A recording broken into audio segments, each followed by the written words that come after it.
نحمدہ ونصلی علی رسولہ الکریم اما بعد فاعوذ باللہ من الشیطان الرجیم بسم اللہ الرحمن الرحیم رب اشرح لی صدری ویسر لی امری واحلل عقدۃ من لسانی یفقہوا قولی رب زدنی علما اللہم فقہنا فی الدین آمین یا رب العالمین۔ السلام علیکم ورحمۃ اللہ وبرکاتہ۔ سانحۂ کربلا، لاسٹ ویڈیو میں ہم نے یہاں تک پڑھ لیا تھا کہ جب حضرت عبد الرحمن بن ابی بکر رضی اللہ عنہ کا یہ کہنا کہ جب مدینہ کے گورنر نے ولی عہدی کی بیعت لینی چاہیے تو انہوں نے مجھ سے کہا کہ کیا اب تم رسول اللہ صلی اللہ علیہ وسلم اور خلفائے راشدین کی سنت کے بجائے قیصر و کسریٰ کی سنت رائج کرنا چاہتے ہو کہ باپ کے بعد بیٹا جانشین ہو۔ یہاں تک ہم نے پڑھ لیا تھا۔ اس کے آگے اب ہم پڑھتے ہیں۔ تیسری جانب یہ حقیقت بھی پیش نظر رہے کہ ان 5 حضرات کو چھوڑ کر امت کی عظیم ترین اکثریت نے بیعت کر لی، جن میں کثیر تعداد میں صحابہ بھی شامل تھے۔ اب اس واقعے کے بعد اگر کوئی چاہے تو ان سب کو بے ضمیر قرار دے دے، کسی کی زبان کو تو نہیں پکڑا جا سکتا۔ کہنے والے یہ بھی کہہ دیں گے کہ حضرت امیر معاویہ رضی اللہ عنہ نے ان کے ایمان دولت کے ذریعے خرید لیے تھے، لیکن ذرا توقف کر کے غور فرما لیجیے کہ سب سے پہلے عزت میں حضرت حسن رضی اللہ عنہ کی ذات گرامی آئے گی۔ گویا انہوں نے حضرت معاویہ رضی اللہ عنہ کے حق میں دولت کے عوض دستبرداری قبول کر کے اپنی خلافت فروخت کی تھی، معاذ اللہ ثم معاذ اللہ۔ لیکن ایسی بات کہنے والوں کو ٹھنڈے دل سے سوچنا چاہیے کہ اس طرح ہدف ملامت و اہانت کون کون سی لائق صد احترام ہستیاں بنتی ہیں۔ ہم ان سب کو نیک نیت سمجھتے ہیں جو بھی صحابہ کرام رضی اللہ تعالیٰ عنہم اس وقت موجود تھے۔ ان میں سے جنہوں نے ولی عہدی کی بیعت کی اور جنہوں نے انکار کیا وہ سب کے سب نیک نیت تھے۔ سب کے پیش نظر امت کی مصلحت تھی۔ حضرت حسن رضی اللہ عنہ نے جو اثار فرمایا تھا وہ تو تا قیامت امت پر ایک احسان عظیم شمار ہوگا۔ یہ بات بھی پیش نظر رہے کہ جو دوسرا مکتب فکر ہے وہ حضرت حسن رضی اللہ عنہ کو بھی امام معصوم مانتا ہے، لہٰذا ان کا طرز عمل خود ان کے اپنے عقیدے کے مطابق 100% درست قرار پاتا ہے۔ اب آئیے حضرت حسین رضی اللہ عنہ کے موقف کو سمجھنے کی کوشش کریں۔ اہل سنت اس معاملے میں یہ رائے رکھتی ہے کہ پوری نیک نیتی سے آن جناب یہ سمجھتے تھے کہ اسلام کے شورائی اور جمہوری مزاج کو بدلا جا رہا ہے۔ حالات کے رخ کو اگر ہم نے تبدیل نہ کیا تو وہ خالص اسلام جو حضرت محمد مصطفیٰ صلی اللہ علیہ وسلم لے کر آئے تھے اور وہ کامل نظام جو حضور صلی اللہ علیہ وسلم نے قائم فرمایا تھا اس میں کجی کی بنیاد پڑ جائے گی، لہٰذا اسے ہر قیمت پر روکنا ضروری ہے۔ یہ رائے ان کی تھی اور پوری نیک نیتی سے تھی۔ پھر شہر کوفہ کے لوگ ان کے ہاتھ پر بیعت کرنے کے لیے برابر ان کو پیغامات بھیج رہے تھے اور کوفیوں کے خطوط سے حضرت حسین رضی اللہ عنہ کے پاس بوریاں بھر گئی تھیں۔ یہ بھی ذہن میں رکھیے کہ کوفہ صرف ایک شہر ہی نہیں تھا بلکہ سیاسی اور فوجی حیثیت سے اس کی بھی بڑی اہمیت تھی، لہٰذا آن جناب کی رائے تھی کہ اہلیان کوفہ کے تعاون سے وہ حالات کا رخ صحیح جانب موڑ سکتے ہیں۔ ڈاکٹر صاحب فرماتے ہیں کہ وہ عرض کر چکے ہیں کہ ایسے تمام معاملات اجتہادی ہوتے ہیں۔ اس رائے میں حضرت عبداللہ بن عباس رضی اللہ عنہ بھی شریک تھے کہ ولی عہدی کی جو رسم پڑ گئی ہے وہ اسلام کے مزاج سے مطابقت نہیں رکھتی، لیکن وہ آگے جا کر اختلاف کرتے ہیں۔ ان کا اختلاف کامیابی کے امکانات کے بارے میں تھا۔ وہ کوفہ والوں کو قطعی ناقابل اعتبار سمجھتے تھے۔ ظاہر بات ہے کسی اقدام سے پہلے خوب اچھی طرح جائزہ لینا ہوتا ہے کہ اقدام کے لیے جو وسائل اور ذرائع ضروری ہیں وہ موجود ہیں یا نہیں۔ نبی اکرم صلی اللہ علیہ وسلم اور اہل ایمان پر قتال مکہ میں فرض نہیں ہوا تھا بلکہ مدینہ میں ہوا، جبکہ اتنی قوت وہاں پہنچ گئی تھی کہ قتال سے اچھے نتائج کی توقع کی جا سکے۔ حضرت عبداللہ بن عباس رضی اللہ عنہ کی مخلصانہ رائے تھی کہ کامیاب اقدام کے لیے جو اسباب درکار ہیں وہ فی الوقت موجود نہیں ہیں، لہٰذا وہ حضرت حسین رضی اللہ عنہ کو کوفہ والوں کی دعوت قبول کرنے اور وہاں جانے سے با اصرار و الحاح منع کرتے رہے۔ لیکن حضرت حسین رضی اللہ عنہ کی رائے یہ تھی کہ کوفہ والوں کی دعوت قبول کرنی چاہیے۔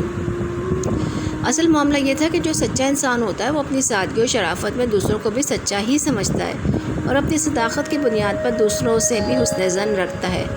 تو کوفہ کوئی معمولی شہر نہیں تھا، انتہائی اسٹریٹجک مقام پر واقع تھا۔ یہ سب سے بڑی چھاؤنی تھی جو حضرت عمر فاروق رضی اللہ عنہ کے دور میں قائم کی گئی تھی، اس لیے کہ یہ وہ مقام ہے جس سے اس شہرہ کا کنٹرول ہوتا ہے جو ایران اور شام کی طرف جاتی ہے۔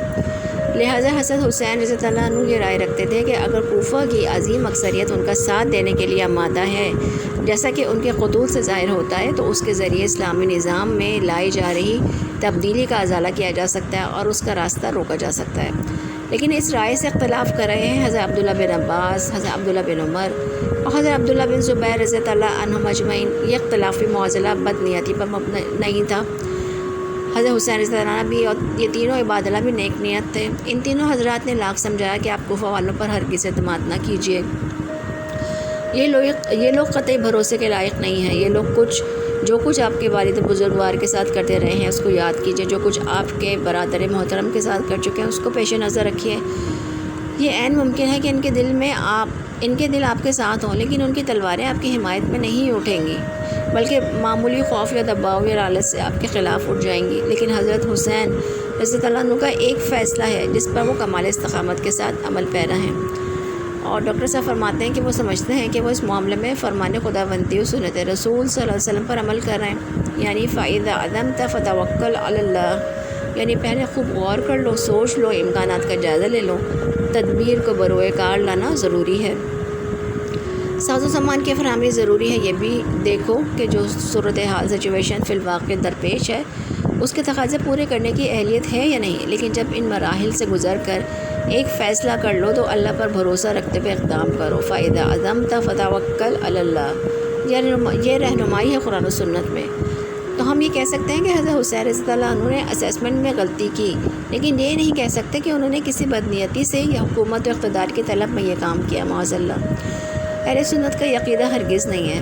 ڈاکٹر صاحب فرماتے ہیں کہ وہ ذاتی طور پر اس بات سے کھلم کھلا اور سر عام اعلان برات کرتے ہیں۔ اگر کسی کو یہ شک و شبہ یا غلط فہمی ہو کہ معاذ اللہ ان کی رائے یہ ہے، وہ یہ کہتے ہیں کہ ان کی رائے یہ ہے کہ حضرت حسین رضی اللہ عنہ کے اس اقدام میں کوئی نفسانیت یا کوئی ذاتی غرض تھی، تو وہ کہتے ہیں کہ اس سے بالکلیہ بری ہیں۔ اور الحمدللہ ثم الحمدللہ کسی کی یہ رائے اگر ہو تو ہو، لیکن اچھی طرح جان لیجیے کہ اہل سنت کے جو مجموعی اور مجمع اہل عقائد ہیں ان میں یہ بات شامل ہے کہ حضرت حسین رضی اللہ عنہ کے اقدام اور مشاجرات صحابہ رضی اللہ عنہ کے ضمن میں کسی صحابی رسول پر بدنیتی اور نفسانیت کا حکم لگانے سے ایمان میں خلل واقع ہوگا۔ بلا تخصیص ہم تمام صحابہ کرام رضوان اللہ تعالیٰ علیہ مجمعین کو عدول مانتے ہیں، البتہ معصوم کسی کو نہیں مانتے، اور ہر ایک سے قطع اجتہادی کے احتمال و امکان کو تسلیم کرتے ہیں۔ حضرت حسین رضی اللہ عنہ کی نیک نیتی سے ایک رائے تھی، نیک نیتی ہی سے ایک اندازہ تھا، اور جب اس پر انشراح ہو گیا تو دین ہی کے لیے عظیمت تھی۔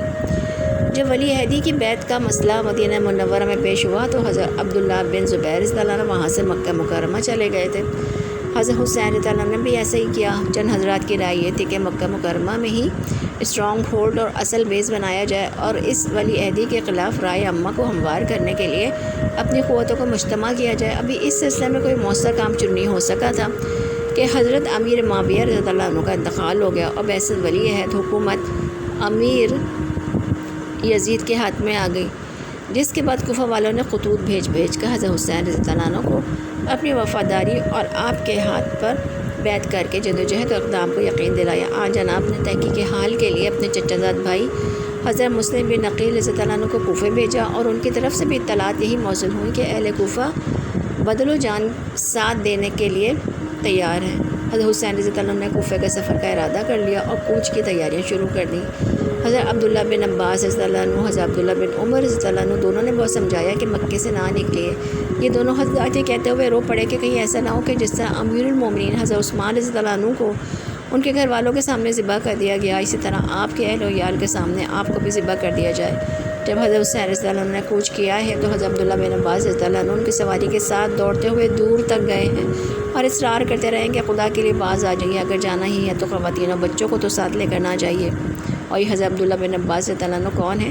رشتے میں ایک جانب سے حضرت حسین رضی اللہ عنہ کے چچا لگتے ہیں تو دوسری طرف نانا، اس لیے کہ والد یعنی حضرت علی رضی اللہ عنہ ان کے چچا زاد بھائی ہیں، اور نانا یعنی نبی کرم صلی اللہ علیہ وسلم کے بھی چچا زاد بھائی ہیں، لیکن اس وقت محبت سے مغلوب ہو کر کہہ رہے ہیں کہ اے ابن عم خدا کے لیے باز آ جاؤ، یا کم از کم ان عورتوں بچوں کو ہی مکہ مکرمہ میں چھوڑ جاؤ۔ لیکن نہیں، دوسری جانب عزیمت کا ایک کوہ گراں ہے، پیکر شجاعت ہے، سراپا استقامت ہے، نیک نیتی سے جو فیصلہ کیا ہے اس پر ڈٹے ہوئے ہیں۔ اس کے بعد راستے میں جب اطلاع ملی کہ حضرت مسلم بن عقیل رضی اللہ عنہ جو ایلچی و تحقیق کنندہ کی حیثیت سے کوفہ گئے تھے، وہاں شہید کر دیے گئے، اور کوفہ والوں کے کانوں پر جوں تک نہیں رہیں گی۔ سب کے سب نے گورنر کوفہ کے سامنے حکومت وقت کے ساتھ وفاداری کا عہد استوار کر لیا ہے۔ تو حضرت حسین رضی اللہ عنہ نے سوچنا شروع کیا کہ سفر جاری رکھا جائے یا مکہ واپسی ہو۔ آج کے لیے اتنا ہی، اس کے آگے انشاءاللہ نیکسٹ ویڈیو میں۔ الحمدللہ رب العالمین والصلاۃ والسلام علی رسول الکریم۔ سبحان ربک رب العزت عما یصفون وسلام علی المرسلین والحمدللہ رب العالمین۔ السلام علیکم ورحمۃ اللہ وبرکاتہ۔